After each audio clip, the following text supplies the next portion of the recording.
미영아, 혹시 요즘 누구랑 자주 만나? 폐암 3기로 죽음의 문턱에서 고통받고 있는 김동철이 아내에게 조심스럽게 물었습니다. 왜 갑자기 그런 말을 해? 이미영의 목소리에는 당황스러운 기색이 역력했어요. 30년을 함께 산 아내의 표정에서 동철은 뭔가 다른 것을 느꼈습니다. 신용카드 내역에서 발견한 수상한 지출들, 늦어지는 귀가 시간, 그리고 갑작스럽게 달라진 외모까지. 하지만 동철은 아직 몰랐습니다. 이 모든 것이 자신을 완전히 파멸시키려는 치밀한 계획의 시작이었다는 사실을 말이죠. 서울병원 안병동 김동철은 하얀 병실 침대에 누워 천장을 바라보고 있었습니다. 58세의 동철에게 내려진 폐암 3기 판정은 청천벽력과도 같았어요. 한때 건장했던 몸은 항암 치료로 인해 급격히 말라가고 있었고 체중도 벌써 10kg나 빠진 상태였습니다. 여보, 오늘 기분은 어때? 병실 문이 열리고 아내 이미영이 들어왔어요. 하지만 동철은 뭔가 이상함을 느꼈습니다. 평소 같았다면 걱정스러운 얼굴로 달려왔을 미영이 오늘은 화장을 진하게 하고 새 옷을 입고 있었어요. 심지어 향수 냄새까지 나고 있었습니다. 미영아, 오늘 어디 갔다 온 거야? 그냥 친구들이랑 잠깐 만났어. 너무 병원만 오가니까 답답해서. 동철은 30년을 함께 산 아내의 표정을 유심히 살펴봤어요. 미영의 눈빛이 예전과 달랐습니다. 어딘지 모르게 들뜬 기색이 있었고 자신을 바라보는 시선도 예전 같지 않았어요. 미영아, 요즘 늦게 들어오는 날이 많네. 무슨 소리야? 그냥 일이 많아서 그래. 하지만 동철은 알고 있었습니다. 미영이 일하는 것도 아니고 특별한 직장이 있는 것도 아니었거든요. 그럼에도 최근 들어 외출하는 시간이 늘어났고 핸드폰도 자주 확인하고 있었습니다. 며칠 후, 동철은 우연히 미영의 신용카드 사용 내역을 보게 되었어요. 간병인이 집에서 가져온 서류 더미 속에 끼어 있던 것이었습니다. 이게 뭐지? 동철이 명세서를 자세히 들여다보았어요. 평소와는 완전히 다른 소비 패턴이 눈에 들어왔습니다. 고급 레스토랑에서의 식사비 85만 원, 명품 매장에서의 구매 내역들, 그리고 무엇보다 이상한 것은 남성용 액세서리들이 포함된 커플 세트 구매였어요. 커플링 200만 원, 남성용 시계 360만 원. 동철은 하나하나 확인하며 가슴이 철렁 내려앉는 것을 느꼈습니다. 더욱 충격적인 것은 이런 소비가 자신이 암 진단을 받기 전부터 시작되었다는 점이었어요. 적어도 8개월 전부터 미영의 지출 패턴이 완전히 달라져 있었습니다. 그날 밤, 동철은 미영이 샤워하는 동안 미영의 핸드폰을 확인해 보았어요. 30년 부부 사이에 이런 일을 한다는 것이 서글펐지만 더 이상 참을 수 없었습니다. 핸드폰 화면에는 성호라는 이름의 연락처가 가장 많이 통화한 목록 맨 위에 있었어요. 그리고 문자 메시지들을 보는 순간 동철의 세상이 무너져 내렸습니다. 오늘 정말 행복했어. 당신과 함께하는 시간이 가장 소중해. 남편한테는 절대 들키면 안 돼. 조심해. 다음 주 여행 계획은 어떻게 할까? 설레서 잠이 안 와. 동철은 핸드폰을 손에서 놓을 뻔했어요. 30년간 믿었던 아내가 다른 남자와 이런 문자를 주고받고 있었다니 믿을 수가 없었습니다. 화장실에서 물소리가 멈추자 동철은 재빨리 핸드폰을 원래 자리에 놓았어요. 미영이 나왔을 때 동철은 잠든 척했지만 실제로는 밤새 잠을 이룰 수 없었습니다. 다음 날 아침, 동철은 평상시와 다름없이 미영에게 말을 걸었어요. 미영아, 혹시 요즘 누구랑 자주 만나? 미영의 얼굴이 순간 굳어졌습니다. 왜 갑자기 그런 말을 해? 아니야, 그냥. 친구들이랑 잘 지내고 있나 해서. 응, 그냥 옛날 동창들이랑 가끔 만나고 있어. 하지만 동철은 미영의 어색한 대답에서 거짓말임을 확신했어요. 30년을 함께 살면서 미영이 거짓말할 때의 표정을 모를 리 없었습니다. 그런데 미영아, 요즘 옷도 새로 사고 화장품도 바꾸고 그러네. 그게 뭐 어때서? 여자가 자기 관리하는 게 나쁜 일이야? 미영의 목소리에는 짜증이 섞여 있었어요. 예전 같았다면 남편이 자신의 변화를 알아봐 주는 것을 기뻐했을 텐데 지금은 오히려 불편해하는 기색이 역력했습니다. 동철은 그날부터 본격적으로 아내의 행동을 관찰하기 시작했어요. 미영은 전화가 올 때마다 다른 방으로 가서 받았고 문자 메시지가 오면 재빨리 확인한 후 삭제하는 모습을 보였습니다. 그리고 무엇보다 동철을 대하는 태도가 확연히 달라져 있었어요. 예전에는 남편의 건강을 걱정하며 이것저것 챙겨주던 미영이 이제는 형식적인 안부만 묻고 서둘러 자리를 뜨려고 했습니다. 미영아, 오늘 항암 치료 받는 날인데 같이 가줄 수 있어? 미안해. 오늘 중요한 약속이 있어서. 간병인 아줌마가 모셔다 드릴 거야.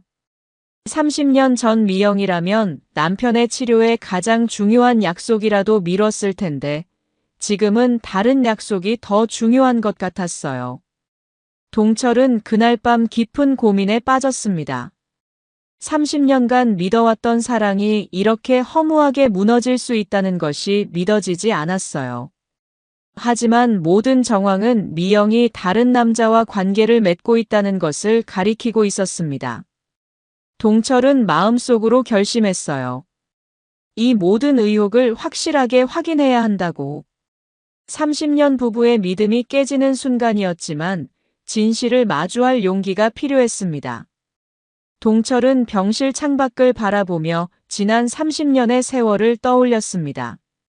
어떻게 이 지경까지 오게 된 걸까요? 모든 시작은 1993년 봄이었어요. 당시 동철은 대학교 4학년이었습니다. 취업 준비에 여념이 없던 그에게 운명처럼 다가온 사람이 바로 2년 후배 이미영이었어요. 미영은 학과에서도 유명한 미인이었고 성적도 우수했습니다. 오빠, 이 문제 좀 가르쳐 주세요. 미영이 도서관에서 동철에게 다가왔던 그날을 동철은 생생히 기억했어요. 어떤 문제인데? 동철이 미영 옆에 앉으며 물었습니다. 회계 원리인데 아무리 해도 이해가 안 가네요. 동철은 미영을 가르치면서 점점 그녀에게 빠져들었어요. 예쁠 뿐만 아니라 똑똑하고 적극적인 미영의 모습이 매력적이었습니다. 오빠, 졸업하면 뭐 할 거예요? 미영이 어느 날 물었어요. 작은 공장이라도 하나 차려서 성실하게 살아볼 생각이야. 미영아, 혹시. 동철이 말을 망설이자 미영이 웃으며 말했어요. 뭘 그렇게 망설여요?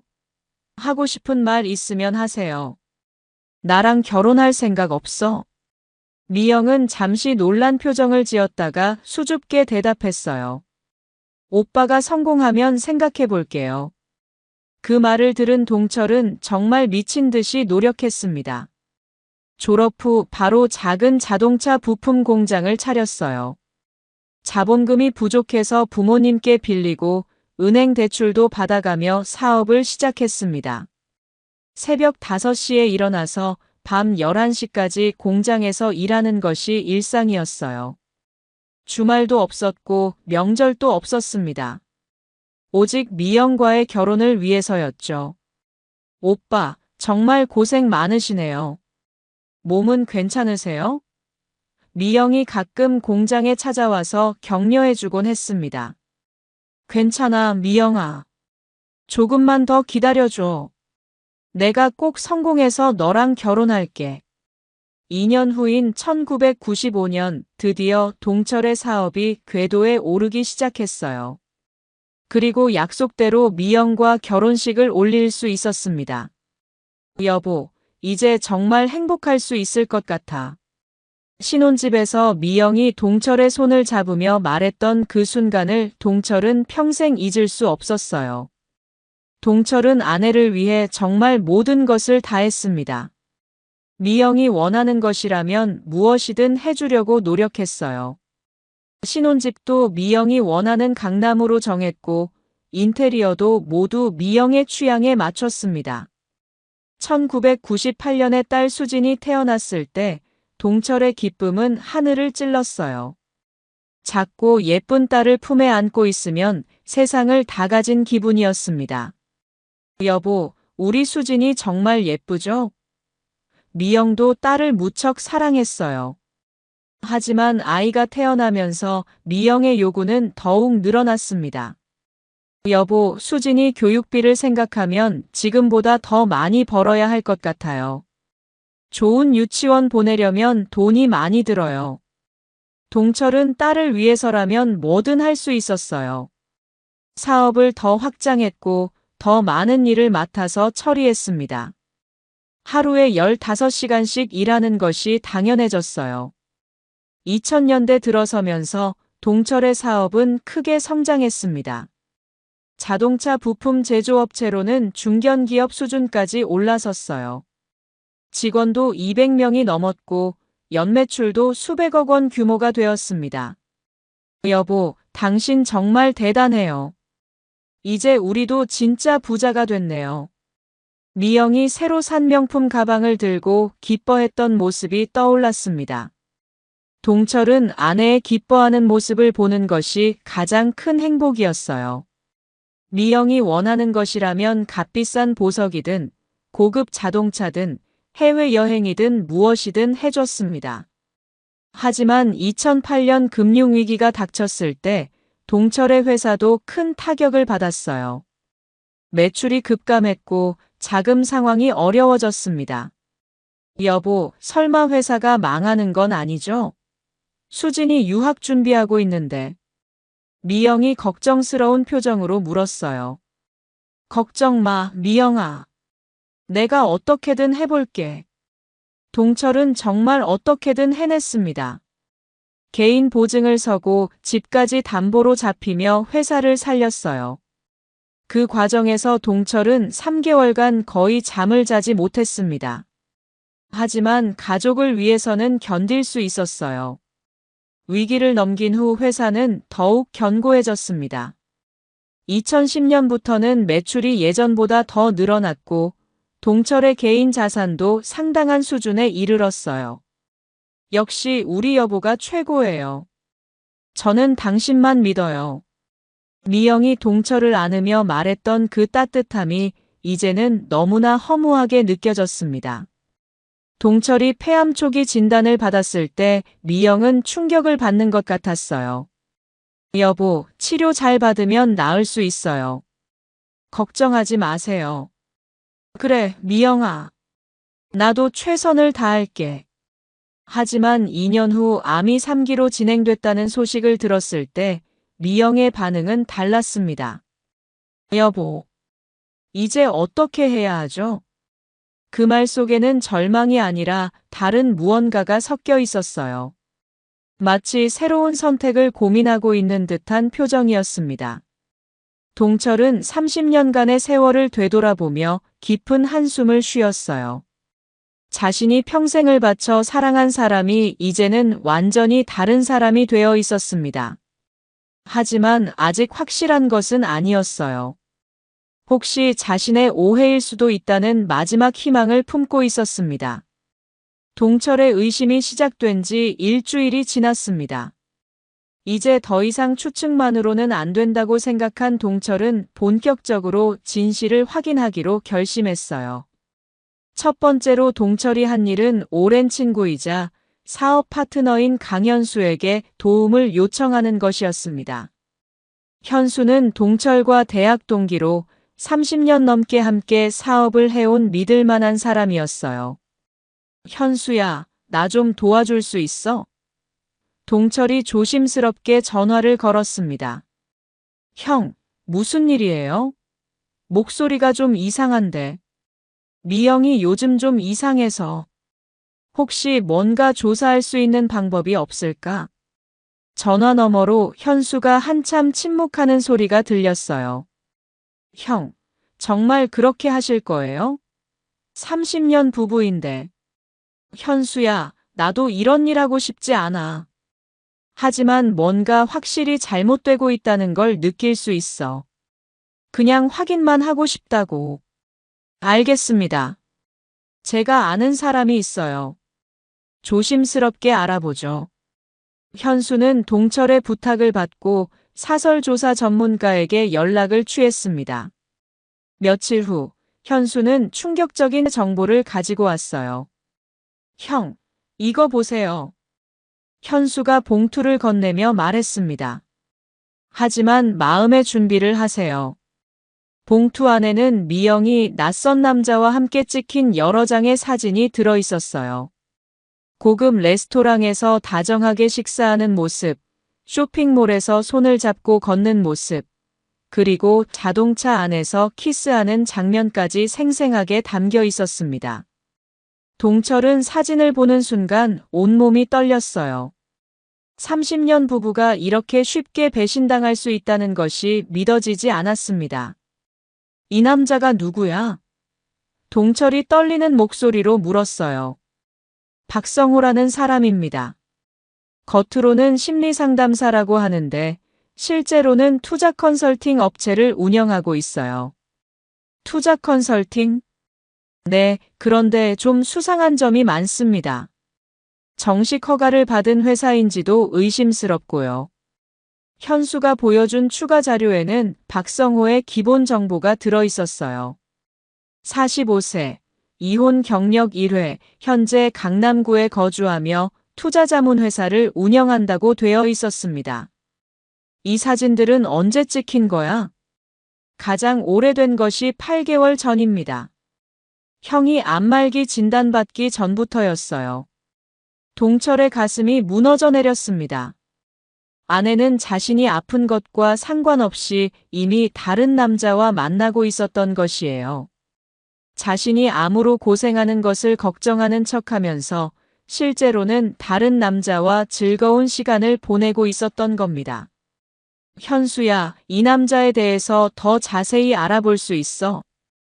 이미 조사를 시작했어요. 며칠 더 시간을 주시면 더 구체적인 정보를 가져올 수 있을 것 같습니다. 그날 밤 동철은 미영이 돌아오기를 기다렸어요. 평소보다 2시간이나 늦은 밤 10시가 되어서야 미영이 집에 들어왔습니다. 여보, 왜 이렇게 늦었어? 동철이 최대한 평상시와 같은 목소리로 물었어요.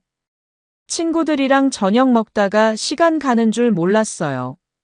미영이 대답했지만 그녀의 표정은 어색했어요.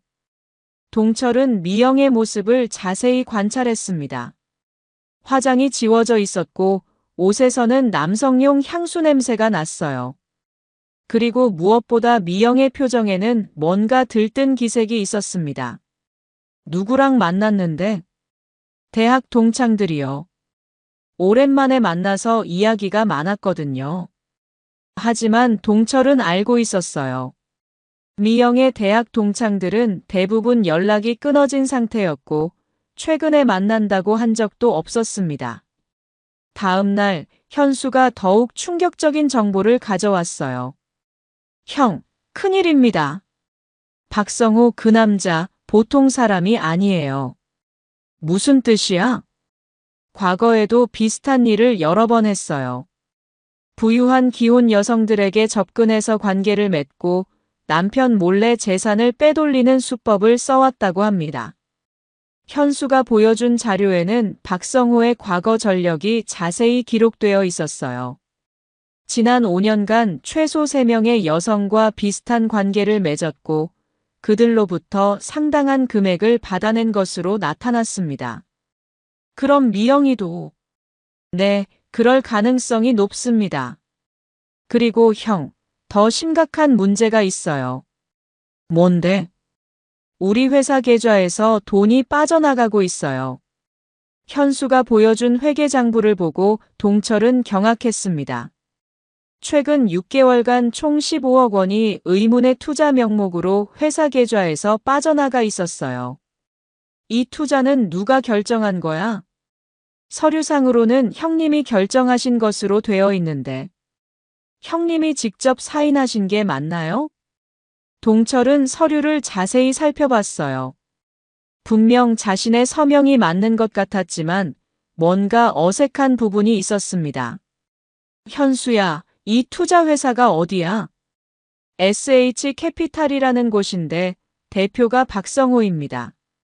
모든 퍼즐이 맞춰지는 순간이었어요. 박성호는 단순히 미영과 불륜을 저지르는 것이 아니라 자신의 회사 돈까지 빼돌리고 있었던 것입니다. 현수야, 내가 이 서류에 사인한 기억이 없어. 그럼 이건 위조야. 분명히 위조된 서명이야.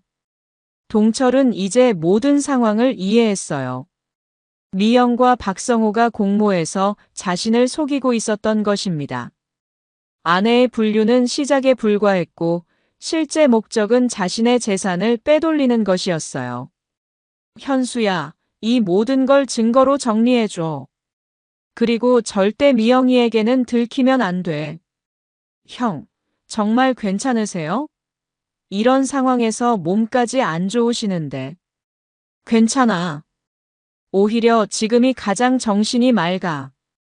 이제 내가 해야 할 일이 무엇인지 확실해졌어.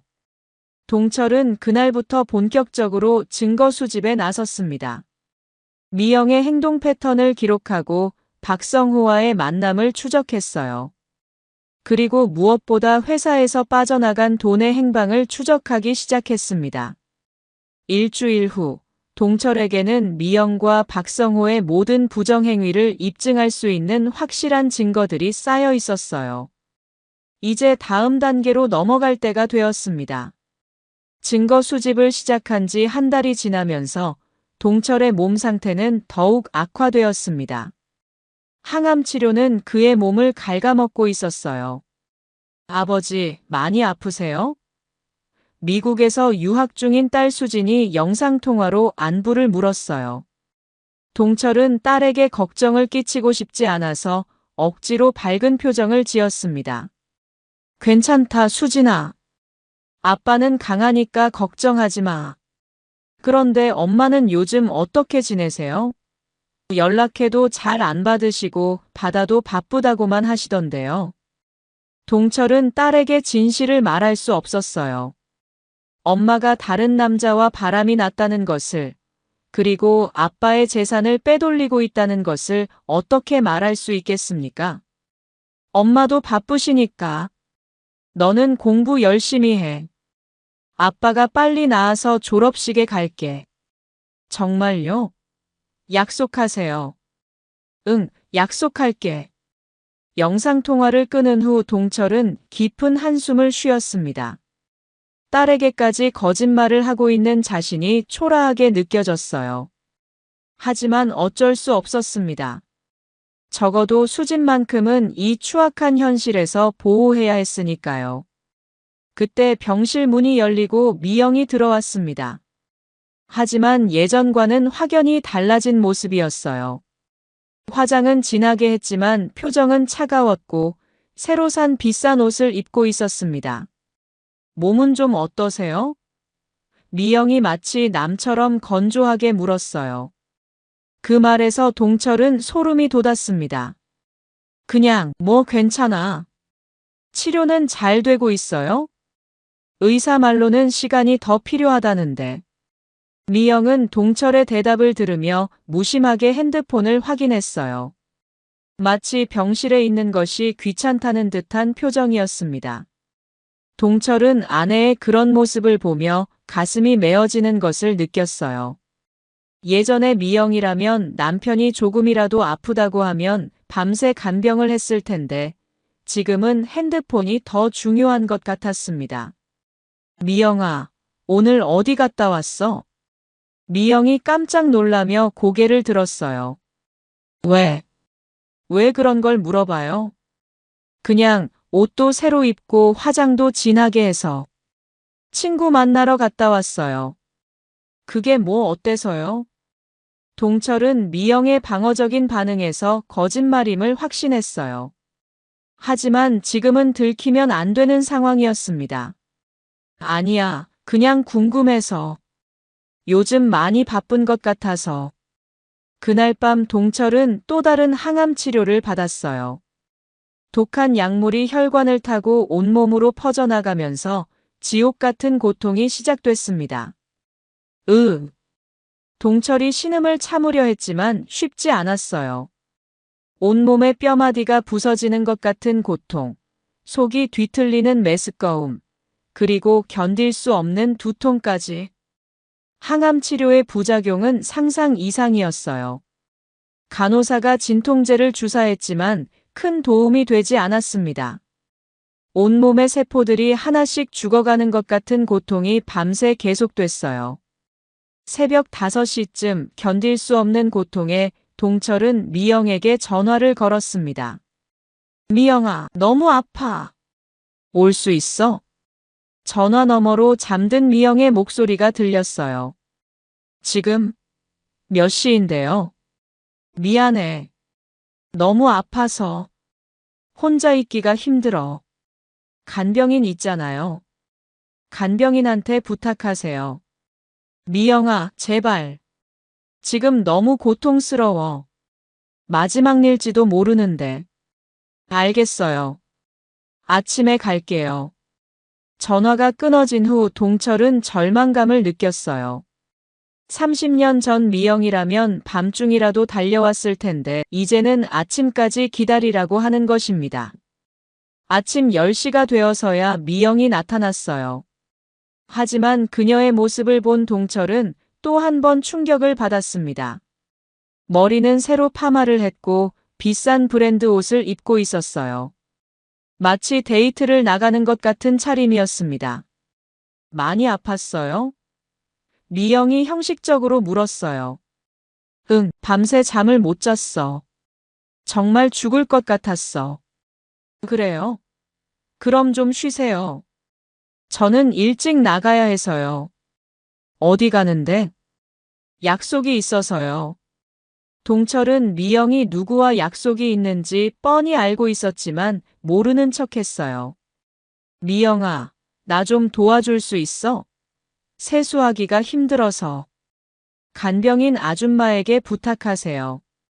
저는 정말 급해요. 미영은 동철을 제대로 쳐다보지도 않고 서둘러 나갔어요. 남편의 수척해진 모습, 빠진 머리카락, 아픈 신음소리 모든 것이 그녀에게는 부담스러운 것 같았습니다. 동철은 거울을 보며 자신의 모습을 확인했어요. 한때는 건장했던 자신의 모습은 온데간데 없고 앙상한 중년 남자만이 있었습니다. 하지만 동철은 포기하지 않았어요. 아픈 몸이지만 복수를 위한 계획은 더욱 치밀해지고 있었습니다. 그날 오후 강현수가 또 다른 충격적인 소식을 가져왔어요. 형, 큰일 났습니다. 미영 씨가 형님 명의로 추가 대출을 받았어요. 얼마나? 10억 원입니다. 그것도 회사 부동산을 담보로 잡혔어요. 동철은 머리가 어지러웠어요. 아내는 자신이 죽어가는 동안 모든 재산을 빼돌리고 있었던 것입니다. 현수야, 이제 더 이상 지켜볼 수는 없어. 본격적으로 대응해야겠어. 하지만 형님 몸이 아프다고 당하고만 있을 수는 없잖아. 오히려 지금이 기회야. 동철은 자신의 병을 오히려 복수의 무기로 사용하기로 결심했어요. 아픈 남편이라는 동정심을 이용해서 상대방을 방심하게 만들 계획이었습니다. 현수야, 우리가 지금까지 모은 증거들 정리해서 변호사에게 가져가자. 어떤 변호사요? 형사 전문 변호사. 이제는 민사가 아니라 형사 사건으로 접근해야 해. 동철의 눈빛에는 더 이상 절망이 아닌 단단한 의지가 담겨 있었어요. 병마와의 싸움은 계속되고 있었지만 복수를 위한 의지는 더욱 강해지고 있었습니다. 동철의 조사가 본격화되면서 점점 더 충격적인 사실들이 드러나기 시작했습니다. 강현수의 도움으로 고용한 전문 조사 업체가 박성호의 과거를 깊이 파헤친 결과였어요. 형, 이걸 보세요. 강현수가 두꺼운 파일을 들고 병실에 들어왔습니다. 박성호 그 인간의 정체가 완전히 드러났어요. 동철은 파일을 받아들며 내용을 자세히 살펴봤어요. 심리상담사가 아니라 전문적인 투자 사기범이네요. 맞습니다. 지금까지 최소 5명의 부유한 기혼 여성들을 상대로 같은 수법을 써왔어요. 파일에는 박성호의 범죄 이력이 상세히 기록되어 있었어요. 2018년부터 시작해서 매년 한두 명씩의 여성들을 타겟으로 삼아 체계적으로 사기를 쳐왔던 것입니다. 첫 번째 피해자는 김정숙이라는 여성이었어요. 남편이 건설업을 하는 부유한 가정의 주부였는데 박성호와 만난 지 1년 만에 이혼하게 되었습니다. 그 과정에서 남편 회사의 자금 30억 원이 박성호의 투자 회사로 빠져나갔어요. 이 여성은 지금 어떻게 됐어요? 이혼 후 6개월 만에 박성호가 버렸어요. 그리고 투자한 돈은 모두 해외로 빼돌려졌고요. 두 번째 피해자는 의사 부인이었고, 세 번째는 변호사 아내였습니다. 모두 비슷한 패턴이었어요. 박성호는 심리상담사나 투자 전문가로 접근해서 여성들의 신뢰를 얻은 후 남편 몰래 회사 자금을 빼돌리는 수법을 사용했습니다. 패턴이 완전히 똑같네요. 그럼 미영이도? 네, 미영 씨도 같은 수법에 당하고 있는 것 같습니다. 하지만 한 가지 다른 점이 있어요. 뭔가요? 다른 피해자들과 달리 미영 씨는 박성호의 투자회사에서 정식 임원으로 등록되어 있어요. 강현수가 보여준 법인 등기 부등본에는 충격적인 내용이 적혀 있었습니다. 이미영이 SH캐피탈의 이사로 등록되어 있었고 월 300만 원의 급여까지 받고 있었던 것이에요. 이게 무슨 뜻인가요? 미영 씨가 단순한 피해자가 아닐 수도 있다는 뜻입니다. 박성호와 공모해서 형님을 속이고 있을 가능성이 높아요. 동철은 모든 것이 이해됐어요. 미영의 갑작스러운 변화, 회사 서류에 대한 관심, 그리고 자신의 병을 기회로 삼는 태도까지. 모든 것이 계획된 것이었습니다. 현수야, 우리 회사에서 빠져나간 돈이 정확히 어디로 갔는지 추적할 수 있어요? 이미 조사했습니다. 일단 박성호의 투자회사로 들어갔다가 그곳에서 3개의 서로 다른 해외 법인으로 분산되어 송금되었어요. 강현수가 보여준 자금 흐름도는 정말 복잡했어요. 국내에서 홍콩, 싱가포르, 스위스로 이어지는 복잡한 경로를 통해 돈이 이동했던 것입니다. 총 규모가 얼마나 되나요? 형님 회사 돈만 25억 원이고 다른 피해자들 것까지 합치면 총 150억 원 규모입니다. 동철은 그 어마어마한 규모에 놀랐어요. 이것은 단순한 개인적 사기가 아니라 조직적인 범죄였던 것입니다. 그런데 형, 더 심각한 문제가 있어요. 뭔가요? 강현수가 조심스럽게 또 다른 서류를 꺼내 보였습니다. 미영 씨가 형님 명의로 추가 대출을 받은 것뿐만 아니라 회사 지분까지 담보로 잡혔어요. 뭐라고요? 만약 대출금을 상환하지 못하면 회사 경영권이 넘어갈 수도 있습니다. 동철은 분노가 치밀어 오르는 것을 느꼈어요. 30년간 피땀으로 일궈온 모든 것을 저들이 한순간에 빼앗아가려 하고 있었던 것입니다. 하지만 동시에 이상한 점도 발견했어요. 현수야, 그런데 미영이가 어떻게 내 명의로 이런 일들을 할 수 있었지? 그게 바로 문제입니다. 형님의 인감도장과 서명이 모두 위조된 것 같아요. 강현수가 보여준 서류들을 자세히 살펴보니 분명 자신의 서명과 비슷하지만 미묘하게 다른 부분들이 있었어요. 전문가에게 감정을 의뢰해봤는데 99% 위조된 것이 확실하다고 합니다. 그럼 미영이가 처음부터 나를 속일 생각이었던 거네요. 그럴 가능성이 높습니다. 아니면 처음에는 박성호에게 당한 피해자였다가 나중에 공범이 되었을 수도 있고요. 하지만 동철에게는 그런 것이 중요하지 않았어요. 결과적으로 미영이 자신을 배신했다는 사실만이 중요했습니다. 며칠 후, 동철은 형사 전문 변호사인 이승훈 변호사를 만났어요. 20년 경력의 베테랑 변호사였습니다. 의뢰인께서 준비해 오신 자료가 정말 방대하네요. 이 변호사가 서류들을 검토하며 말했어요. 승소 가능성은 어떻게 보세요? 충분합니다. 사기, 횡령, 배임, 문서 위조 모든 혐의를 입증할 수 있는 증거가 있어요. 특히 다른 피해자들의 사례까지 확보되어 있으니 조직적 범죄로 처벌받을 가능성이 높습니다. 동철은 안도감을 느꼈어요.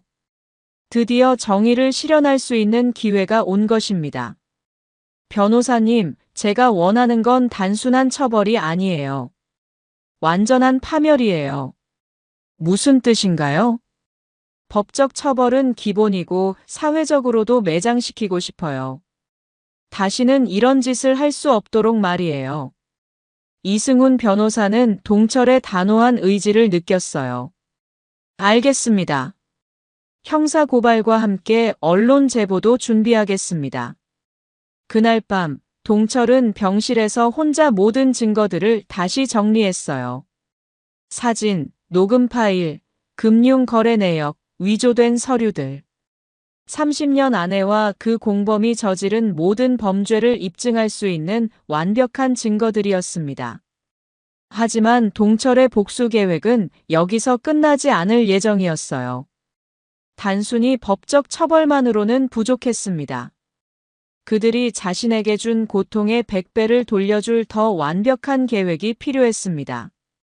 동철은 박성호의 이전 피해자들을 직접 만나보기로 결심했습니다. 같은 고통을 겪은 사람들과 함께라면 더 강력한 복수가 가능할 것이라고 생각했어요. 강현수의 도움으로 첫 번째 피해자인 김정숙의 연락처를 구할 수 있었습니다. 동철은 조심스럽게 전화를 걸었어요. 안녕하세요. 혹시 김정숙 씨 맞으신가요? 네, 맞는데요. 누구세요? 저는 김동철이라고 합니다.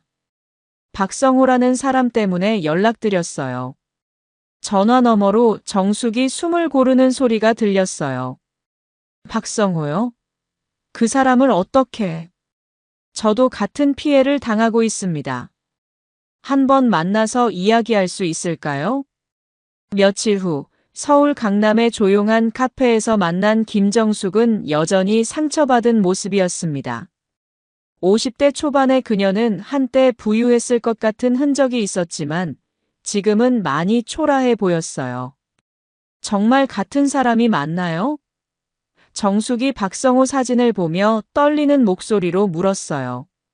네, 맞습니다. 지금은 제 아내와 함께 있고요. 정숙은 깊은 한숨을 쉬었어요. 저도 처음엔 그 사람이 천사 같았어요.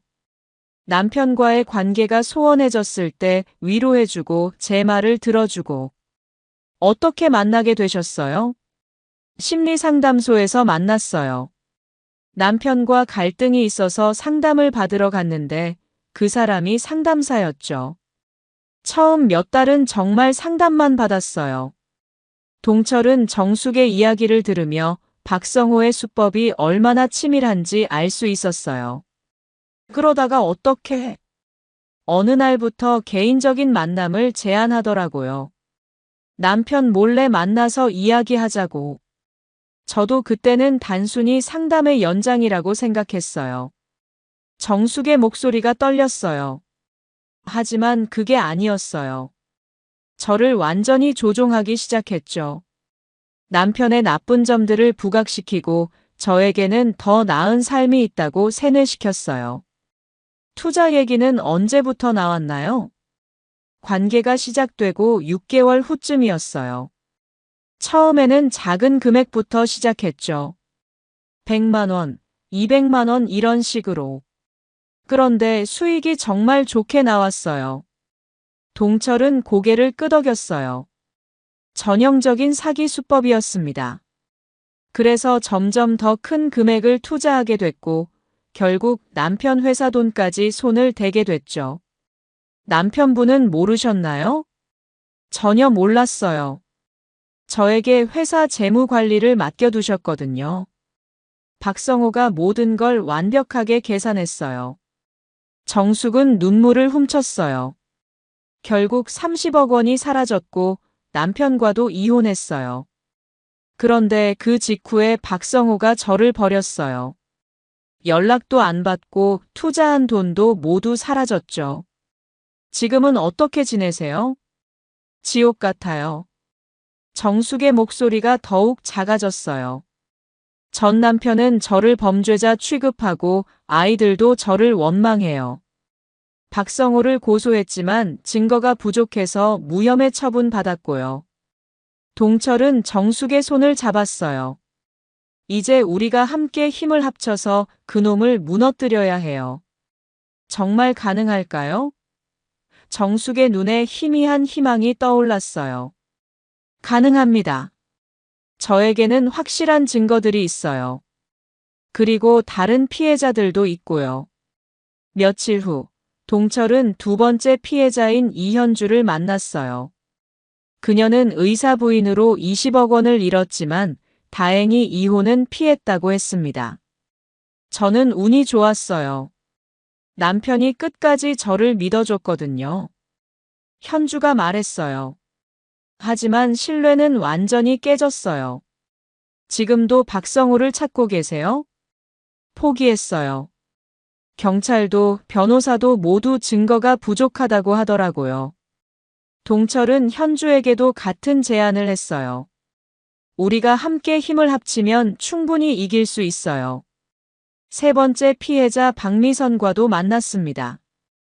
그녀는 가장 최근에 당한 피해자였어요.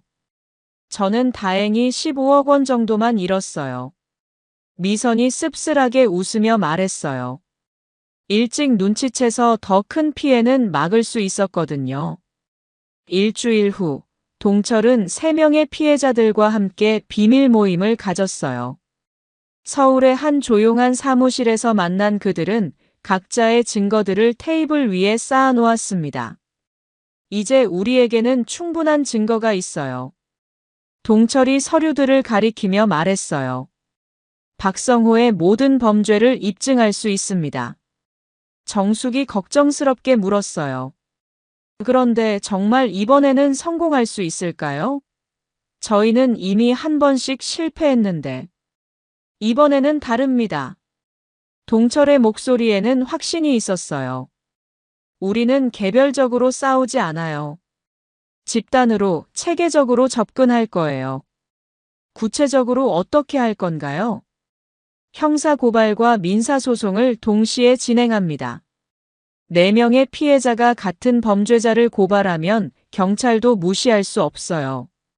손해배상 청구를 통해 재산을 동결시키고 해외로 빼돌린 돈도 추적할 거예요. 동철은 더 구체적인 계획을 설명했어요. 그리고 마지막으로 언론에 제보합니다. 박성호의 범죄를 세상에 알려서 더 이상 다른 피해자가 생기지 않도록 하는 거예요. 세 여성의 눈빛이 달라졌어요. 처음으로 희망을 느끼고 있었습니다. 동철 씨, 정말 고마워요. 정숙이 눈물을 글썽이며 말했어요. 혼자서는 절대 할 수 없는 일이었는데. 우리는 이제 혼자가 아니에요. 동철이 세 여성의 손을 잡으며 말했어요. 함께 싸워서 반드시 이기겠습니다. 그런데 동철 씨 몸은 괜찮으세요? 현주가 걱정스럽게 물었어요. 괜찮아요. 오히려 이 일 때문에 더 살고 싶어졌어요. 저들을 완전히 무너뜨리기 전까지는 죽을 수도 없죠. 그날 밤 4명의 피해자들은 박성호와 그의 공범들을 완전히 파멸시키기 위한 세부 계획을 수립했어요. 각자의 역할을 정하고 실행 날짜도 정했습니다. 모든 준비가 끝난 지 일주일 후 운명의 날이 찾아왔습니다. 동철이 병실에서 항암 치료 후 휴식을 취하고 있을 때 예상했던 일이 벌어졌어요. 여보, 몸은 좀 어때? 이미영이 병실 문을 열고 들어왔습니다. 하지만 오늘은 혼자가 아니었어요. 그녀의 뒤로 박성호가 따라 들어오는 것을 보고 동철은 드디어 때가 왔다고 생각했습니다. 누구세요? 동철이 모르는 척 물었어요. 아, 이분은 박성호 씨예요. 제가 요즘 상담받고 있는 심리상담사분이시죠. 미영이 어색하게 웃으며 소개했습니다. 안녕하세요, 동철 씨. 많이 아프시다고 들었어요. 박성호가 정중하게 인사했지만 그의 눈에는 동철을 깔보는 기색이 역력했습니다. 동철은 30년을 함께 산 아내가 다른 남자를 자연스럽게 소개하는 모습을 보며 가슴이 찢어지는 것을 느꼈어요. 하지만 겉으로는 아무렇지 않은 척했습니다. 그런데 오늘은 무슨 일로 함께 오셨어요? 미영이 가방에서 서류 봉투를 꺼냈어요. 여보, 사실 오늘 온 이유가 있어요. 동철은 아내의 표정을 자세히 살펴봤어요. 30년을 함께 살면서 이런 차가운 표정을 본 적이 없었습니다. 뭔데요? 이제 그만 좀 놔줘요. 나도 내 인생 살아야죠. 그 말과 함께 동철의 앞에 놓인 것은 이혼 서류였습니다. 가정법원에서 발급받은 협의 이혼 신청서가 있었어요. 뭐라고요? 동철이 믿을 수 없다는 표정으로 아내를 바라봤습니다. 여보, 현실을 받아들여요. 당신 병은 이미 3기예요. 의사 선생님도 시간이 많지 않다고 하셨잖아요. 저는 아직 젊어요. 나머지 인생을 이렇게 병원에서 보낼 수는 없다고요. 박성호가 한 발 앞으로 나서며 말했습니다. 동철 씨, 미영 씨가 얼마나 힘들어하는지 아세요? 이제는 서로를 위해서 좋은 선택을 해야 할 때입니다. 동철은 박성호를 노려봤어요. 당신이 누군데 우리 부부 일에 끼어들어요? 저는 미영 씨, 새로운 동반자입니다. 박성호가 당당하게 대답했습니다. 그 순간 동철은 연기를 해야 한다고 생각했어요. 모든 계획이 성공하려면 지금은 무력한 피해자처럼 보여야 했습니다. 미영아, 30년을 함께 살았는데. 그러니까 더 이상 서로를 힘들게 하지 말아요. 미영이 차갑게 말했어요. 재산 정리는 이미 다 해뒀어요. 당신이 서명만 하면 돼요. 동철은 서류를 들여다봤습니다. 재산 분할 내역에는 해당 없음이라고 적혀 있었어요. 30년간 함께 일궈온 모든 것이 한 줄로 부정당하고 있었습니다. 시간을 좀 주세요. 동철이 간신히 말했습니다. 뭘 더 생각해요? 오늘 여기서 끝내요. 저도 이제 제 인생 살아야죠. 미영의 목소리에는 조금의 망설임도 없었어요. 당신도 이제 포기해요. 우리 모두 힘들잖아요. 박성호가 시계를 보며 말했어요. 미영 씨, 우리 시간이 없어요. 오늘 중으로 처리해야 한다고 했잖아요. 동철은 그들의 대화에서 뭔가 급박한 상황이 있다는 것을 느꼈어요.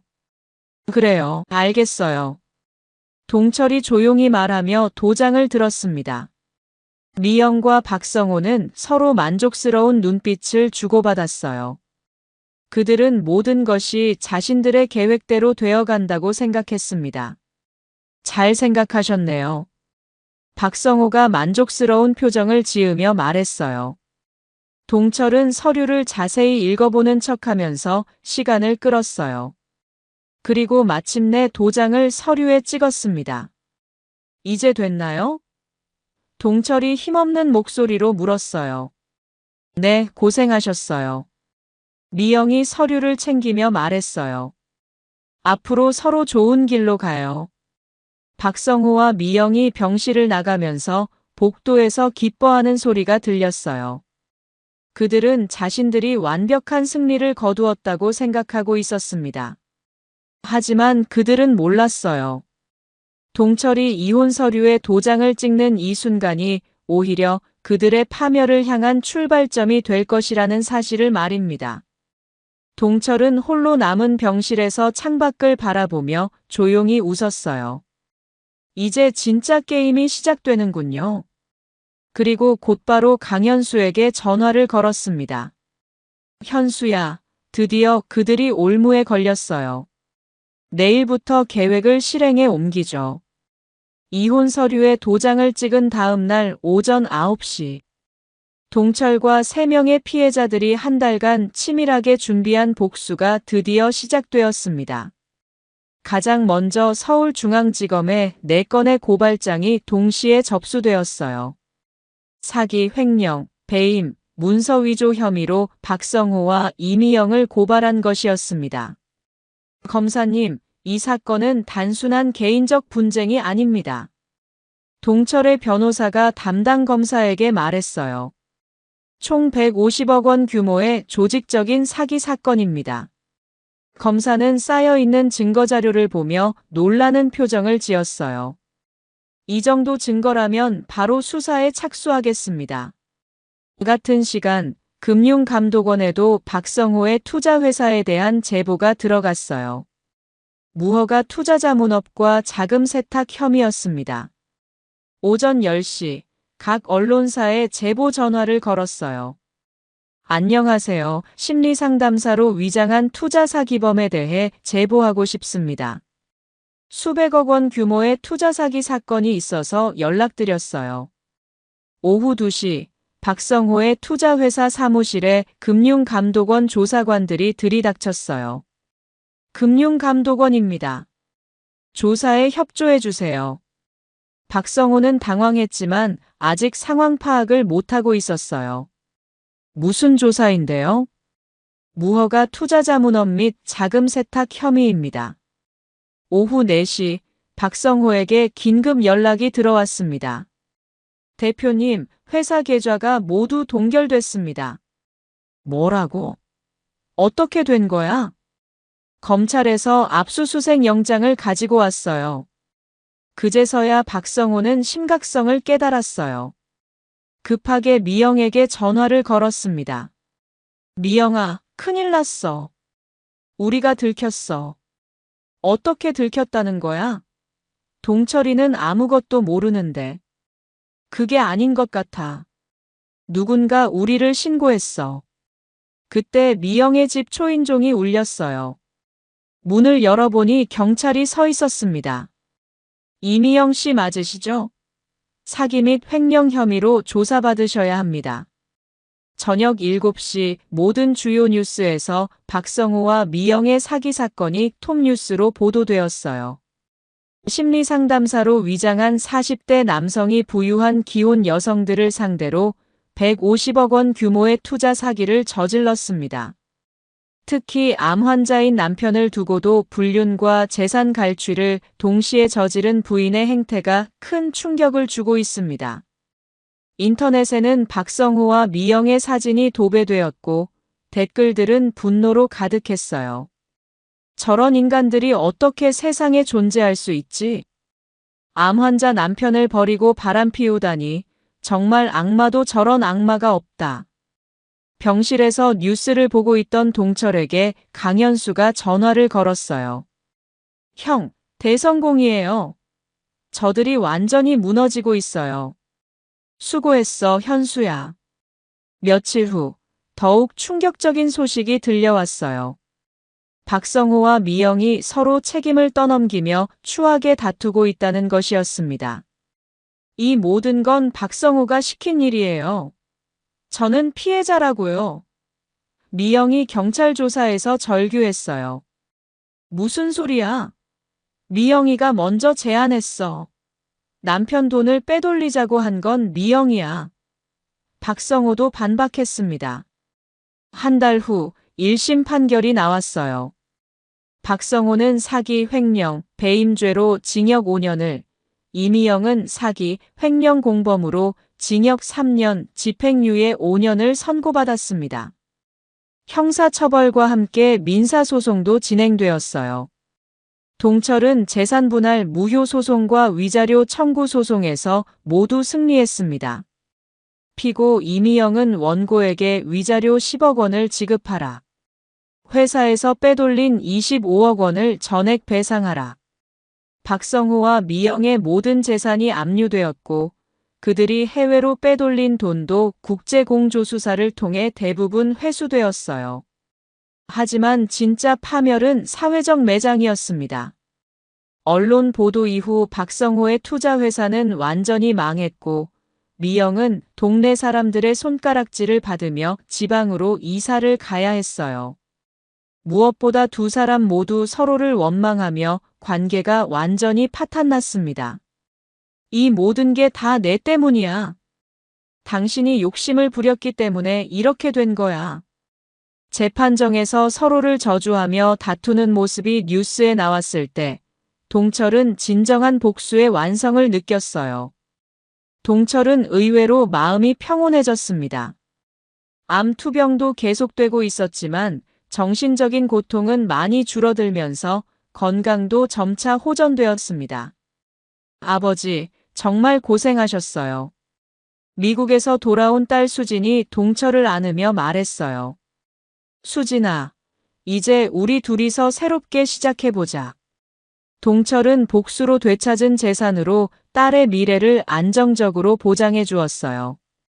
그리고 자신은 바닷가가 보이는 작은 요양원으로 옮겨서 평온한 말년을 보내기로 했습니다. 아버지, 후회하지 않으세요? 수진이 물었어요. 전혀, 오히려 이제야 진짜 자유를 찾은 것 같아. 동철은 요양원 창밖으로 펼쳐진 바다를 바라보며 생각했어요. 30년간 헌신했던 사랑이 배신으로 끝났지만 그 과정에서 자신의 진짜 모습을 찾을 수 있었습니다. 그는 마지막에 가장 소중한 것을 지켜냈어요. 바로 자신의 존엄성과 정의에 대한 믿음이었습니다. 오늘 이야기 어떠셨나요? 구독과 좋아요는 잊지 마시고 소중한 댓글 하나가 정말 큰 힘이 됩니다. 시청해주셔서 진심으로 감사드립니다.